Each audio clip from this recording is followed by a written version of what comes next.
Bradleyho Wigginsa. V kráľovskej 15. etape po fantastickom výkone zotrel všetkých konkurentov. V boji o zelený dres sa darilo aj nášmu Petrovi Saganovi. V mierne zvlnenej časti najdlhšej etapy tohto ročníka, merajúcej 242,5 km, držal na režisérskú taktovku aj náš Peter Sagan. Bol v 9-člennej skupine, ktorá jazdila dlhé kilometre pred pelotónom. Cieľ nášho cyklistu bol jasný: zabodovať na rýchlostnej prémii 34 km pred cieľom. Podarilo sa mu to 100%.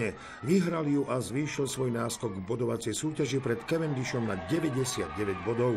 Po tom, čo pelotón skupinu dostihol, cyklista Cannondale pobavil divákov svojím tradičným kúskom. V takmer 21-kilometrovom stúpaní na Mont Ventoux prevzal dirigentskú taktovku Christopher Froome z týmu Sky.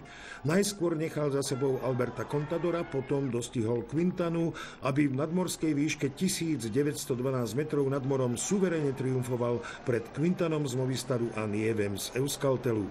Pred druhým Holanďanom Molemom zvýšil Froome svoj náskok na čele celkovej klasifikácie na 4 minúty a 14 sekúnd. Tretí Contador stráca ešte o 11 sekúnd viac. Peter Velič prišiel do cieľa na 26. mieste, Sagan na 130. Peter Sagan bol po najdlhšej etape na Tour spokojný predovšetkým s triumfom na šprinterskej prémii, vďaka čomu si zvýšil svoj náskok v hodnotení šprinterov. Určite aspoň toto jedno pozitívum sa splnilo, že som zobral trochu viac bodov, ale čakal som od dnešného dňa trochu viac. No. Na finále niektorí asi spali, keď sa tvorila skupina, a potom tam Pierola nedorazil z tohto, z Europcaru, a všetci ťahali, aby nás došli.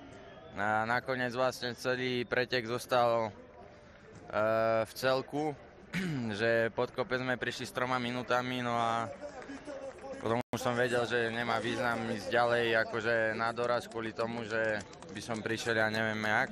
Že keď sme vošli do kopca, tak sa išlo, čo to dalo, no a tak ako nešlo sa mi zle, ale ani nie úplne špeciálne najlepšie, no, čiže tak celkom tak neutrálne, no, čo sa týka spokojnosti.